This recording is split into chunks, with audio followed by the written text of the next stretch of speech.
again and welcome to the Gospel of Mark, chapter 13. I can't believe we've gotten this far and that we only have 5 more programs to share with you the depth of this first Christian gospel, the first effort of the church to record the message of Jesus according to Mark. We're so glad that we've had Father Mike Lastiri, the Director of Worship for the Diocese of Fresno, to help break this open every week.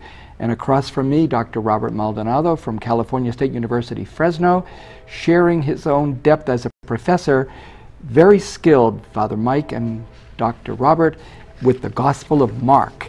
Let's look at chapter 13. Father Mike, we're going to see the whole chapter put in little pericopes. Kind of walk us through where the chapter is going.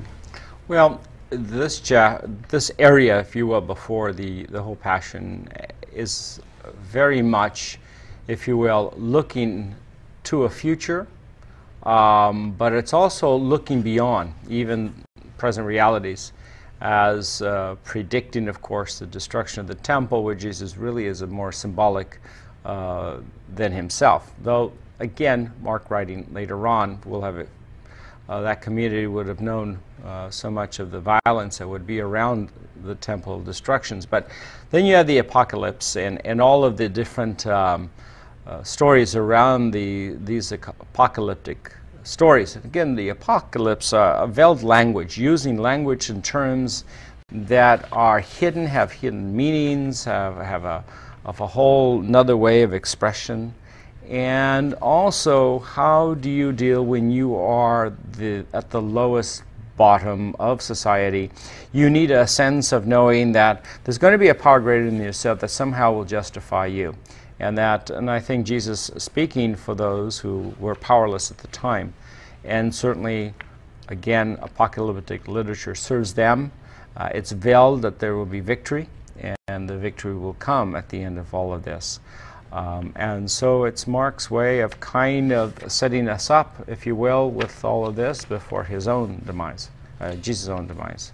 You know, when I looked at Mark 13 and all my other life before today, I always thought of it as like a curveball, like something from left field, something kind of like interesting but doesn't go with the rest. Quite the contrary. The more you read chapter 13, as we're going to do today, we're going to see that it is really a wonderful encapsulation of the main themes that really Mark wants to impress on his struggling, persecuted community. Robert, can you begin with the first 4 verses then? And as he came out of the temple, one of his disciples said to him, "Look, teacher, what wonderful stones and what wonderful buildings." And Jesus said to him, "Do you see these great buildings? There will not be left here one stone upon another that will not be thrown down." And as he sat on the Mount of Olives opposite the temple, Peter and James and John and Andrew asked him privately, "Tell us, when will this be? And what will be the sign when these things are all to be accomplished?" Wow, 4 little lines, but how would you want us to know, Robert, what's happened in those first 4 lines? Well, they are important lines, and to continue just something you said a moment ago too, this is a very connected chapter in Mark. Mark explicitly connects this chapter to 2 other passages that are very important. One is chapter 4, the parable of the sower and the interpretation of the sower, and in chapter 10, where Jesus talks about discipleship and leaving fathers and mothers and brothers and sisters and getting that in the here and now, along with persecutions. Those are the only 3 places that persecution and tribulation occur as words in the Gospel according to Mark, and they occur in Mark 4 with the seed that falls on the rocky soil. And remember, the rocky soil is a reference to Peter. And Peter, James, John, and Andrew are coming to Jesus privately here. And so the seed is on the rocky ground. It puts out root, but it's too shallow. The sun comes up, which is persecution, and they wither away. And so the disciples are, the first disciple, who is unnamed, continues to call Jesus teacher. They're marveling about how great the temple is, so they've just missed the critique of the temple that Jesus has given. And then Peter, James, and John, and Andrew come privately, and they want a sign from Jesus. The last time somebody asked for a sign from Jesus, he flew into a rage and said, "No sign will be given to this evil generation." And so it's almost as if this apocalyptic discourse is Jesus' last-ditch effort to break open the disciples, especially the preeminent examples of Peter, James, John, and Andrew. And Andrew's interesting here too, because Andrew shows up a few times in the gospel, but he's here again, and I don't think it's accidental, because Andrew, the name means the male one, and so symbolizing the privilege that Jesus seems to be arguing against, and he's just not willing to have a religion that has suffering, right? That doesn't let the privileged people use their power for their own benefit. Now the next 4 lines would be called the signs of the Parousia. And Father Mike, can you read those? That would be 5 to 8, I suppose. And Jesus began to say to them, "Take heed that no one leads you astray. Many will come in my name, saying, 'I am he,' and they will lead many astray. And when you hear of wars and rumors of wars, do not be alarmed. This must take place, but the end is not yet. For nations will rise against nation, and kingdom against kingdom. There will be earthquakes in various places. There will be famines. This is but the beginning of the sufferings." What is the message, Father Mike, in these 4 lines? What's the focus here? Again, Jesus kind of reminding him these will be occurrences, but as he says, be careful, be aware who you hear, who you listen to, where you take your guidance. People of his own time in Palestine and Israel, they had always experienced war, persecution, opposition, oppression, political and spiritual in so many ways. But that doesn't necessarily mean it's the end times. There'll be many, and again, if Mark is writing from looking back, already having known and experienced, and has some sense of the destruction of the temple, which many thought that was the end of time, that was going to be the closing. Yet life went on, even though that happened. So there are going to be many other signs as well, and giving that importance that things do go on, but he continues beyond that I am. When it says here, take heed, it's the first of 4 times that it's going to happen, and it's sort of like a warning, watch, be aware, pay attention. Mm-hmm. He's going to do this as if he's slowing down the end time frenzy, as if Mark wants to just put some caution so that they don't run, as they've been so often misunderstanding the disciples.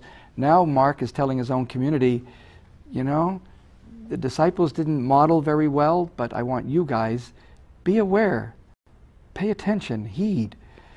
Robert, line 9 to 13, what's going on? Maybe you should read it and crack it open for us. Well, one more quick thing too about the violence. I mean, it's interesting just to, it's commonplace to think of apocalypses as these coded messages, signs that need to be interpreted.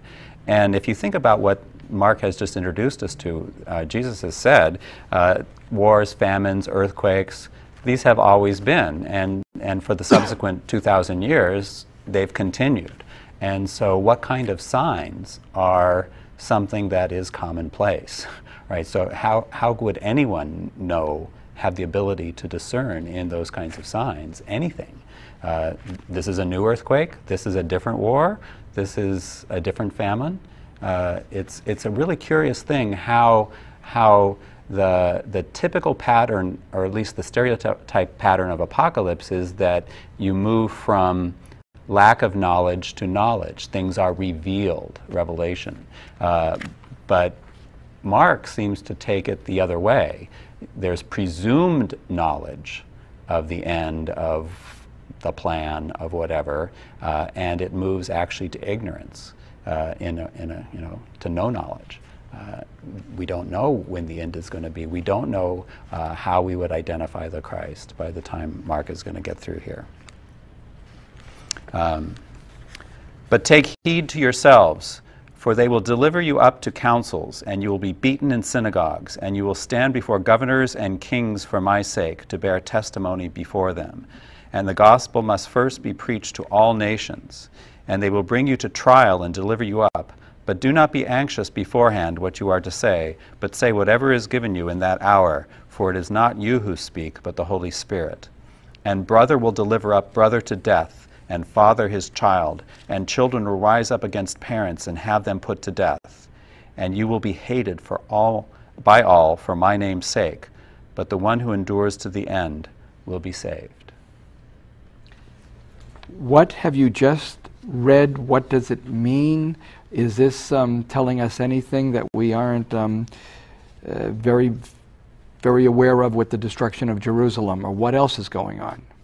Well, again, the disciples are being warned that if they are going to be followers, they are going to be in trouble, and that they should expect suffering, and they shouldn't expect a religion that's going to snatch them out of these things. And what's especially interesting to me personally is verse 12, that a house is divided against itself, which Jesus has already spoken of earlier, brother delivering brother to death, father his child, children will rise up against parents and have them put to death. This is a house that is in disarray and extremely violent. And again, when you think of Mark's house, which is a house of no fathers, well, when you reject the father, you get persecutions, because the patriarchal house is interested in establishing itself. So Jesus is an anti-patriarchal house message. Rome has a patriarchal house. So if you're going to be a follower of Jesus according to Mark, you have to be a member of the anti-patriarchal house. And that is when parents are betrayed by their children, when brothers kill other brothers. It's when they are not, the patriarchal house has to be violent, because it's a vertically coercive social institution that maintains its social cohesion by the exercising of vertically coercive power. And if anything comes against that, it has to reassert that vertical power. But Mark's family has no vertical power. It's a discipleship of equals. And the description that you read from 9 to 13, are you seeing it as something that Mark is he's reminiscing? Is it a picture that he's drawing of what's already happened? Or is he prognosticating, be prepared, this is your destiny? I think it's happening in the present of Mark's community. So that Mark's community is adopting this alternative family structure, and the Greco-Roman world is responding.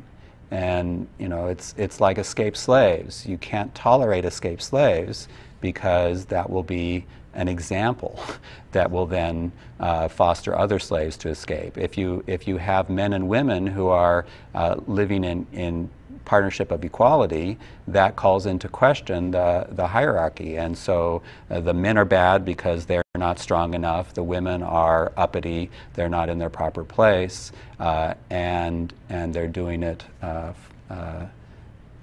against the Roman hierarchy. And the disciples, again, seem to want a Christianity that is more conducive to the Roman structures. And so many will come in my name, right? So these are Christians who are preaching an alternative message that is not Mark's understanding of Jesus' message. As if we didn't learn enough yet that the complications that we think we're going through now throughout history, that from the very start, the more you read Mark, the more you read a book that tells you what's going on right now. On that note, we'll take our break, and we'll be back for the second half of 13 right after our break.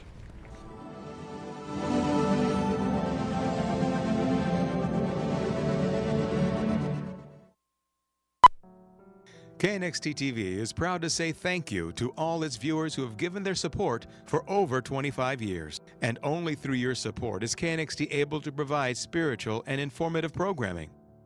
Please remember KNXT in your long-term support through wills, bequests, trust, and plan giving. Your gift is important to the future of Catholic television.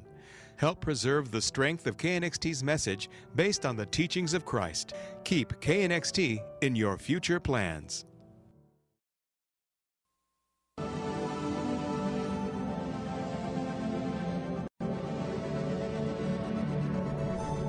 Hello again, and welcome to the second half of our chapter 13.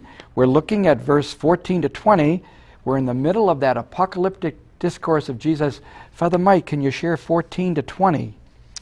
But when you see the desolating sacrilege set up where it ought not to be, let the reader understand, then let those who are in Judea flee to the mountains. Let him who is on the housetop not go down, nor enter his house to take anything away. And let him who is in the field not turn back to take his mantle. And alas, for those who are with child, and for those who give suck in those days, pray that it may not happen in the winter. For in those days there will be such tribulation as has not been from the beginning of creation, which God created until now, and never will be. And if the Lord had not shortened the days, no human being would be saved. But for the sake of the elect, whom he chose, he shortened the days. What do we need to uncover here, Father Mike? What's new that we haven't looked at? Well, we continue again what they may see and what they will see, and what they should do when calamities come their way. References, if you will, to temples and to houses, and again going back, who's on the housetop, looking over, if you will, all of those kinds of things, how that manifestation may occur, but how should their response be? And certainly for the elect, if you will, that word elect comes in, those chosen, for those who've been faithful, for those who have listened well, how their days might be shortened in the sense they're suffering. Robert, any light about this desolating sacrilege, or the abomination of desolation? What light do we need to have on that? Well, it may be a reference back to the one in Daniel when Antiochus IV sacrificed a pig on the altar and desecrated the temple, and he becomes one of the sort of models for the Antichrist in this period, sort of a very sort of evil person. This is also an interesting passage because of the "let the reader understand" phrase. Now, I'll just be honest, nobody knows what it means for sure. It's a very cryptic passage. It's the only place in the entire gospel where Mark intrudes into the narrative, where the narrator actually addresses the hearer. Everywhere else, the story is just the story. And so I think what's important is that this is a private teaching for Peter, James, John, and Andrew. I don't actually see this as a universal teaching. And so that Jesus is almost at this point going over the top in his description of you're going to suffer, things are going to be bad, because as I said earlier, I think he's trying to break the disciples open to get them to actually see that the direction they're taking is the wrong direction. And at this point, Mark feels compelled to say, let the reader understand. Be aware that this is over the top. This is not for general consumption. There's only one thing in the entire chapter, as we'll see next time, that is for everybody. And so stay tuned. So I mean, it's clearly referring to the destruction that Father Mike talks about, that Mark is familiar with, perhaps is fairly recently familiar with. But it's also in this context of these disciples just don't get it, and the main thing they want to do is, remember, they want to avoid suffering, they want greatness, and they want glory, and Jesus keeps saying, no, that's not the path that you need to follow. You need to be like Bartimaeus, who sees that crucifixion is the end point, not ultimate end point, but and follow still. We have the passage 21 to 23 in chapter 13, the culmination of the troubles. Can you read that for us, Robert? And then Father Mike, maybe there's something that you want to share on that. And then if anyone says to you, "Look, here is the Christ," or "Look, there he is," do not believe it. False Christs and false prophets will arise and show signs and wonders to lead astray, if possible, the elect. But take heed, I have told you all things beforehand. And again, take heed, pay attention. Look what I'm telling you. Be careful. These things will happen. It is a continual rally cry to these things will happen. He's not a cheerleader in the sense that, wow, this is going to be great. When it is, these things will happen. There's pain coming, and there is going to be confusion. And false prophets, false prophets can be those, and probably even in the community there at the time, trying to take people into the direction of power, the direction of supporting that which Jesus is very much against. And so a constant reminder that be careful what you hear and from whom you hear it. Now the next verses will be read on the next to last Sunday of Year B. That's the 33rd Sunday of Year B. And I'll read it and let Robert maybe help us see why this reading and the ones that follow are so important. We do read them in the lectionary, and they are very, very important, and they wrap up chapter 13. But in those days after that tribulation, the sun will be darkened, and the moon will not give its light, and the stars will be falling from heaven, and the powers in the heavens will be shaken. And then you will see the Son of Man coming in clouds with great power and glory. And then he will send out the angels and gather the elect from the four winds, from the ends of the earth to the ends of heaven. What do we need to remember from this, Robert? Well, this is really hard, and I'm not sure I have my head completely around this passage, because, again, the previous one is another good example of that moving from presumed knowledge to no knowledge. False Christ will come in my name, I am he, do not believe them. And so if you think about that for a minute, how would, let's presume Jesus is going to return. How would you ever know it? Because if Jesus says, I'm the Christ, when he shows up, he's already told us not to believe him, right? So that the criteria that we need to figure out the end times, Jesus consistently subverts, and then talks about coming, or at least talks about the Son of Man coming, and the end actually happening. So I'm not quite sure how to put those two things together, because it's almost as if by this point we just would go with the flow. It's really hard to figure out. I don't know. What do you think? Now, what might be interesting is to see if maybe he pulls off a miracle at the end here with the parable of the fig tree, and let's see if maybe we can finish the chapter and wonder if we come to some revelation ourselves. Father Mike, can you read the 28 and 29 when he sets up the parable of the fig tree? From the fig tree learn its lesson. As soon as its branch becomes tender and puts forth its leaves, you know that summer is near. So also, when you see these things taking place, you know that he is near at the very gates. So Robert, what's the fig tree? We've seen fig tree before. It was cursed for giving us no figs. Now he's saying, learn from the fig tree. Any lesson to learn, Robert? Well, again, it's really difficult. I mean, you have a fig tree cycle, right? So that you know the cycle of summer because of the shoots that come forward. So that's easy to read. You know it's summer again. There's nothing particularly unique about the next summer. It's just the next summer, sort of the ordinary cycle of harvest. But now it's being applied as some kind of sign that's supposed to tell us about the end. And so signs don't help us, but then you'll know from the fig tree that summer is near. I confess I don't quite it seems consistent in the sense of not quite fitting in terms of you can't read the signs, here's a sign. Now, what further compounds it for me, and for most people, I think, is this idea that what I'm going to read now, and I'd like either one of you or both of you to comment. Truly, I say to you, this generation will not pass away before all these things take place. Heaven and earth will pass away, but my words will not pass away.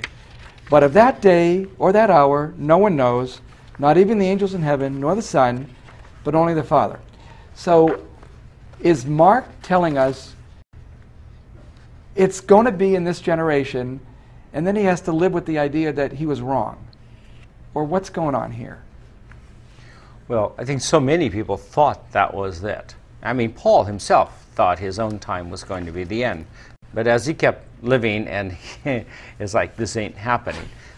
Certainly for Mark, he thought that his generation might be the end, because again, people were looking at Jesus being kind of the final story, the final chapter, if you will, all that kind of thing.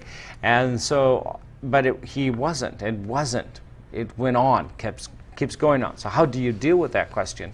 How do you deal with that sense you think you have it all put together, but you don't see the end of the story because it's not ending as you thought it would end?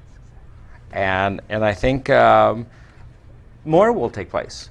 But again, Mark is looking at it from this perspective of Jesus being the final stage of the game. Robert, you've got a minute to pull off a miracle here. We're going to conclude the program. We're going to conclude chapter 13. What's a final thought you might like to do? Well, I think one thing I would say is back in verse 23, Jesus says, "But take heed, watch, pay attention. I have told you all things beforehand." And so part of the question becomes, what's the beforehand? And I think the beforehand is the teaching on the discipleship of equals. And that the apocalypse in Mark is, if anything, a kind of anti-apocalypse. It's a satire. It's a thing to try to break open Peter, James, John, and Andrew. And not something that's actually a roadmap of the future. And the resurrection is already breaking in the community. And so it's just business of the world to be violent and to be terrible, but the community has alternative institutions. I want to thank Father Mike Lastiri for all that he's been sharing these many, many weeks, and Dr. Maldonado. We've covered the first 13 chapters. We've tried to dig at them and give you verse by verse, chapter by chapter, our insights, our faith, our own sharing, our own experience. Now we'll be back next week, cracking open the last chapters. We hope you'll be here. We hope you've enjoyed this. We hope it's changing your lives. God bless.